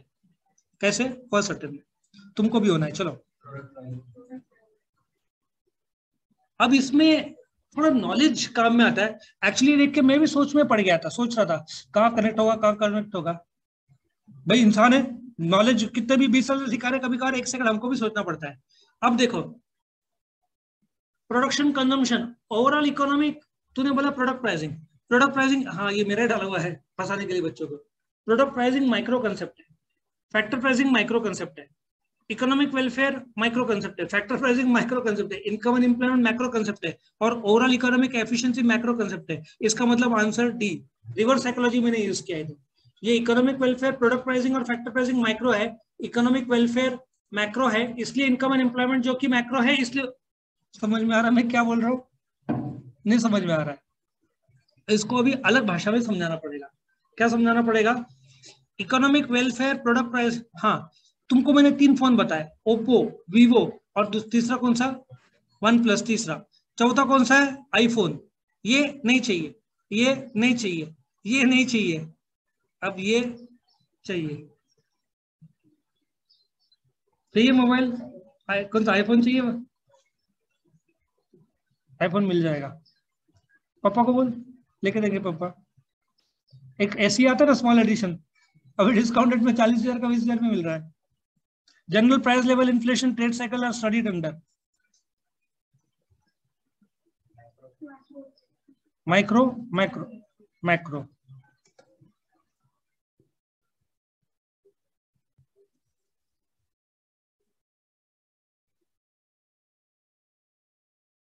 एक पेपर में एक स्टूडेंट लिखता है, गाय हमारी माता है, आगे कुछ नहीं आता है। सुना है? टीचर जवाब में लिखता है, बैल हमारा बाप है, कॉपी करना पाप है। ठीक है ना? तो ये मुझे याद आ गया। The credit for macro economics development goes to Adam Smith, Alfred Marshall, Ragnar Frisch, JM Keynes. ये थोड़ा सा इंटेलिजेंट क्वेश्चन है सबको, वैसे तो हाँ सर हमारे लिए है। वैसे अल्फ्रेड मार्शल को तो माइक्रो इकोनॉमिक्स देखा जाए, उन्होंने मैक्रो पे भी थोड़ा लिखा हुआ है, तो अल्फ्रेड मार्शल हो नहीं सकता। चलो देखते हैं, बहुत सारे आंसर आ रहे हैं, देखते कौन दिमाग लगाएगा। सब इंटेलिजेंट स्टूडेंट, बोलो तेरा आंसर क्या है? एक ही आंसर दे सकता है। रैग्नर फ्रिश, हाँ। जेएम किन्स, जॉन मनियारकिंस या जॉन मिनियारकिंस? ओके, और क्या बोलना चाहती है? डी, हाँ, जेएम किन्स, किन्स। ये बोल दे, एडम स्मिथ बोल दे। अभी जो रैग्नर फ्रिश तेरा आंसर है, क्रेडिट के बजाय कंसेप्ट होता तो तेरा आंसर करेक्ट था। कंसेप्ट किसने दिया? रैग्नर फ्रिश। लेकिन मैक्रो इकोनॉमिक्स का डेवलपमेंट 1936 में एक बुक लिखी थी उन्होंने, theory of employment, interest and money, उसके बाद फेमस हुआ। सो इसका correct answer is JM Keynes. समझ में आया? सो रैग्नर फ्रिश क्रेडिट के बजाय कंसेप्ट होता, एक शब्द से आंसर बदलता है। वैसे भी देखो ना, 83 में उल्टा कर दो 38। बोलते ना, कभी खुशी कभी गम, उल्टा हो जाता है ऐसे। Product pricing, factor pricing, model building is studied in. जब मेरा 12th का रिजल्ट आया था तभी न्यूज़पेपर में आता था। पहले जो है ना रिजल्ट, पहले न्यूज़पेपर में आता था, 2 रुपए का न्यूज़पेपर 20 रुपए में बेचते थे। गाँव की प्रेस है ना आरके में, वहां मिलता था। तो आपका सिर्फ नंबर आता था कि आप पास हुए कि नहीं। तो हम लोग फ्रेंड्स थे, 5 लोग का ग्रुप था। अब 4 लोग का मिल गया, मेरा नहीं मिला। मैंने बोला इन लोग से तो मेरे मार्क्स ज्यादा आने चाहिए, क्योंकि हम लोग 5 में से ये लोग मतलब गधे जो है, पढ़ते तो नहीं थे, लेकिन मुझे पता था मैं तो फेल तो नहीं हो सकता, मेरा नंबर ही नहीं। इतना ढूंढू ढूंढू ढूंढू, पूरा छान मारा। मेरे को लगा 12वीं फेल ऐसे कैसे हो गया। एक्चुअली ढूंढा हमने, आधा घंटा ढूंढा। आई थिंक मेरा नंबर 161644 था, जहां तक मुझे याद है। मैं नंबरिंग मुझे थोड़ा सा याद रहता है। तो मैं बोला ये क्या हो गया, नंबर ही नहीं मिल रहा। उस समय मोबाइल नहीं हुआ करते थे, तो एक जगह था एसटीडी पीसीओ के बूथ है ना, तो मैं सोचा जाके डैडी को एक खुशखबरी सुना दूं कि आपका बेटा फेल हो गया। मैं गया, 3-4 बार ट्राई किया, रिंग बजा, कुछ हुआ नहीं। अब मेरे 4 दोस्त पास, वो था ना फर्स्ट सेकंड 3 इडियट्स में कैसे टॉप को करता तो बाकी 2 के चेहरे हो जाते, मैं वैसा बन गया था। यार ये लोग पास हो गए, मैं फेल हो गया। मतलब ऐसा तो नहीं, मैंने पढ़ाई तो किया था। मैं उदास उदास में मैंने उनको बोला तुम यहाँ पे, वो लोग खुश थे। मैंने बोला कमबख्त, तो मैं दुखी और तुम खुश हो, तुम इधर रुको, मैं जाके फोन करके आता हूँ। कोई मेरे को ऐसा कुछ इमोशनल ऐसे ना, डिप्रेशन सुसाइड कुछ नहीं, फेल, ठीक है। तो गया, फोन लगा नहीं। फिर ऐसे चलते चलते उदासी में वापिस आ रहा हूँ, इधर उधर देख रहा हूँ, मतलब जिंदगी सब खत्म हो गया। उतने में लोग भागते हुए आए सब लोग। मैंने अजीब कर रहे हैं मेरे दुख में भी ऐसे कर रहे हैं। तो आए और उन्होंने बोला तू पास हो गया। मैंने क्या, फिर मेरे को नंबर दिखाया, मैंने उसको ऐसे पकड़ लिया, मैंने बच गए बच गए, ठीक है ना, मार्क्स बाहर में गया, पास हो गए। मैं अच्छा फोन नहीं लगा, नहीं तो वहां डैडी को ब्लड प्रेशर बढ़ गया होता। फिर फिर वहां से वापस फोन लगाया, डैडी पास हो गया, पार्टी करनी शाम को, पैसा दो फिर डैडी घर पे गए, पैसा लिया और शाम को हमने पार्टी किया। अभी डेरिडॉन की एक आइसक्रीम आती है चोको आलमंड करके, तभी 15 रुपए की आती थी, अभी 90-100 की आती है। तो वो 100 रुपए में हमने, और हमारे दोस्त का एक होटल था पाव भाजी, अभी भी है, कुलकर्णी पाव भाजी, तो हमने पार्टी किया। हम लोग 5 में से एक दोस्त का होटल है ना, उधर फुकट की पाव भाजी खाई उसके होटल में, और फिर आइसक्रीम खाने का। तो ऐसे हमने पार्टी किया था। और हम लोग क्या करते थे, इधर कहीं पे गए ना मिसल पाव खाने, हम लोग 5 लोग थे। तो और सबके पेरेंट्स को पता था, ज्यादा पॉकेट मनी देते थे। मिसल पाव खाया, सब जेब से निकालते थे, एक 25, तभी तो 25-50 पैसा कॉइन निकालते थे, मतलब कमबख्त तो नोट निकालो कॉइन से कुछ नहीं होगा। तो ऐसे चिल्लर जमा होते थे, ठीक है ना। और हमारा उसमें एक सबसे रईस दोस्त था कुलकर्णी पावाजी का, और राहुल, वो लास्ट में ऐसे दुखी होता था, ठीक है मैं ही भर रहा हूँ और हम लोग सब हमेशा पकड़ का खाते थे, क्योंकि किसी का पॉकेट मनी रहता ही नहीं था, वही हमेशा भरता था। और फिर रात को पार्टी भी करनी हो तो उसके होटल में जाकर पकड़ का पावाजी खाते थे फिर एक बार क्या हो गया, उसको पता चल गया कि ये 4 लोग कभी पैसा नहीं भरेंगे। मेरे पास रहता नहीं था और बाकी लोग के पास भी लगभग नहीं रहता था। तो एक दिन वो उसने निकाला है, इसलिए मैं भी जानबूझ कर नहीं लाया था वो, क्योंकि उसका फैमिली थोड़ा वेल टू डू था। फिर वो दिन जो हालत हुई सबकी, क्योंकि पैसा तो था नहीं उसके पास, जानबूझ कर नहीं लाया था। सो मुझे याद है, मेरी जेब से 2-3 रुपए के चिल्लर, एक की जेब में 25-50 पैसा, ऐसा चिल्लर हमने दिया था। ऐसा ऐसा डीक बोलते ना, उस समय चिल्लर चलता था, 100 रुपए का नोट मतलब बहुत बड़ा नोट था, तो ऐसे चिल्लर वो भी गिन रहा था। तो वो मुझे याद है। और उसने स्टार्टिंग में बोल दिया था मिसल के पाव के बजाय 2 रुपए का वड़ा पाव आता था। तो हमने वो दिन मिसल पाव के लिए वड़ा पाव खाया था 8 रुपए, उसमें से 50-50 पैसे 25 पैसे से चिल्लर जाके इसको सेलर को दिए थे। तो हमारे कॉलेज के दिन थे, सोचो। Product pricing, factor pricing, model building is studied in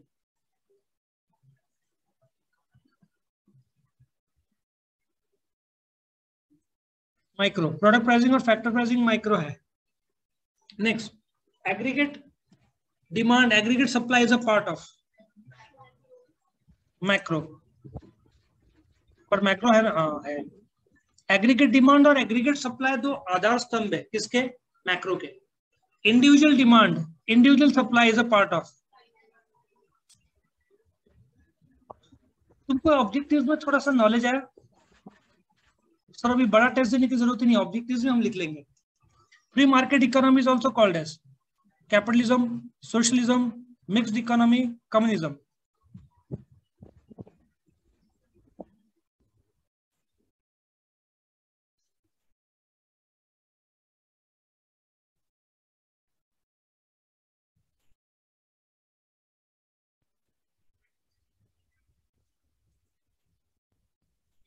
कुछ लोग ऐसे देख रहे हैं ना ऐसे बोर्ड में, ऐसा लगता है कि वो जो है ना हम चांद में आ गए, ऐसा कुछ है अजीब ही।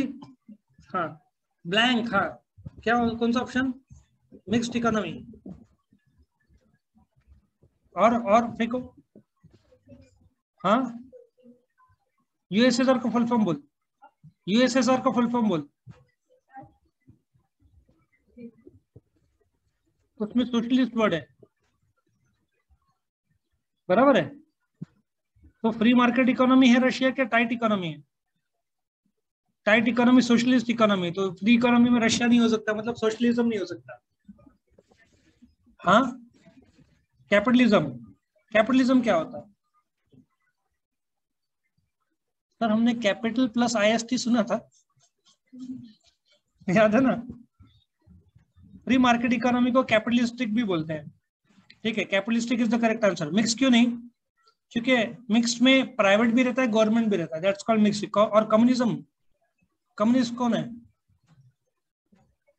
कम्युनिस्ट, रशिया को कम्युनिस्ट देश बोलेंगे क्या चाइना को कम्युनिस्ट बोलेंगे? चाइना को बोलना चाहिए ना, गवर्नमेंट ही डिसाइड करता है सब कुछ। कम्युनिज्म किसको बोलेंगे? हाँ एक तानाशाही रहता है, इंग्लिश में क्या बोलते हैं? Dictator, Adolf Hitler. उसकी एक ऑटोबायोग्राफी थी, सुना है? मिया camp.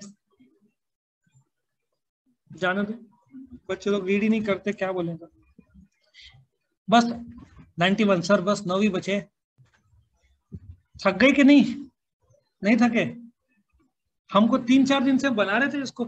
In free market economy the decision of what to produce, how much to produce and how to produce are taken by government, individuals, culture, bureaucrat. कौन डिसाइड करता है? Individuals, correct answer. हाँ Ramesh, decided to take all decisions related to production such as what and how to produce, identify the concept as। ये तुम्हारे book के and का है। हाँ free market economy. Asha, collected information about the income of a particular firm, identify the concept which is, sorry, microeconomics।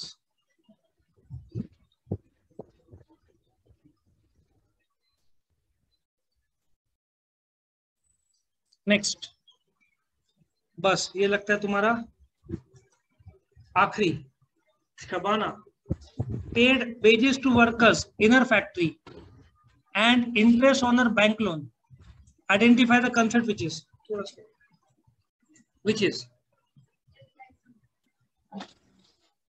क्या होगा? क्यों बोलना? इसके पिछले वीडियोस में आपने बाल भारती ऑब्जेक्टिव्स लिया है, बाल भारती ऑब्जेक्टिव्स लिया हुआ है, इसके पिछले वीडियो में पूरा डिटेल दिया हुआ है। तो फैक्टर ओनर कौन है? Landlord, labourer, capitalist, entrepreneur. Factor input क्या है? Land, labour, capital, entrepreneur, enterprise. Product pricing क्या है? Scope of micro economics. तो फैक्टर प्राइसिंग है ना, सबका रिवॉर्ड्स। क्या रिवॉर्ड्स है?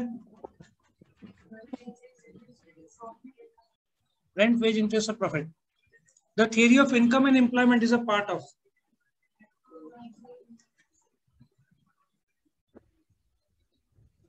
wow, Pushkar. In microeconomics, if microeconomics is a tree, then macroeconomics is a forest, fruit, stem, branch. Aditya जंगल क्यों नहीं? पूछ पूछ पूछ ना, इधर नहीं ऑप्शन में, इसलिए। If macroeconomics is a forest, then microeconomics is a jungle, tree, sky, earth.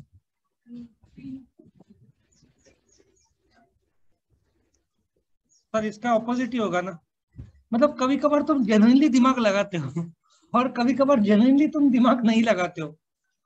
The scope of micro economics is limited to only कितना? सही जवाब। और तुम्हारा फिनाले क्वेश्चन, तुमको कौन बनेगा करोड़पति 1 करोड़ रुपए के लिए? The scope of micro economics is limited to only dash units.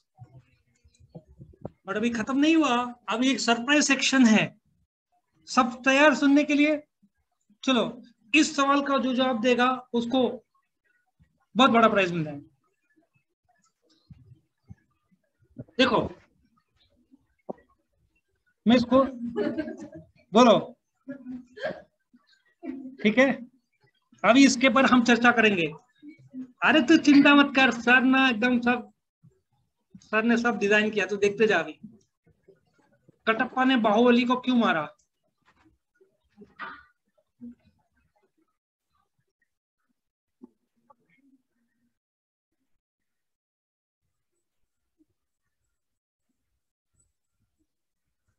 बोलो बोलो। अभी तुम देखो, हम ऑप्शन बनाते हैं। ऑप्शन नंबर 1, इसको ऊपर करूं बाजू में करूं, नीचे कर रहा हूं। चलो, ऑप्शन नंबर 1 कहां गया? ऑप्शन नंबर 1, अब देखते हैं कौन सही जवाब देगा तुम लोग में से। क्योंकि बाहुबली ने कटप्पा को हॉटस्पॉट नहीं दिया था। कटप्पा ने बाहुबली को क्यों मारा? इसलिए मारा था क्योंकि बाहुबली के पास जियो का सिम था, उसने हॉटस्पॉट ऑन करने से मना कर दिया।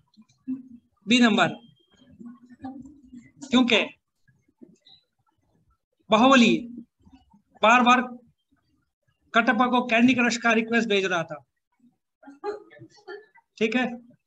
या ऑप्शन नंबर 2?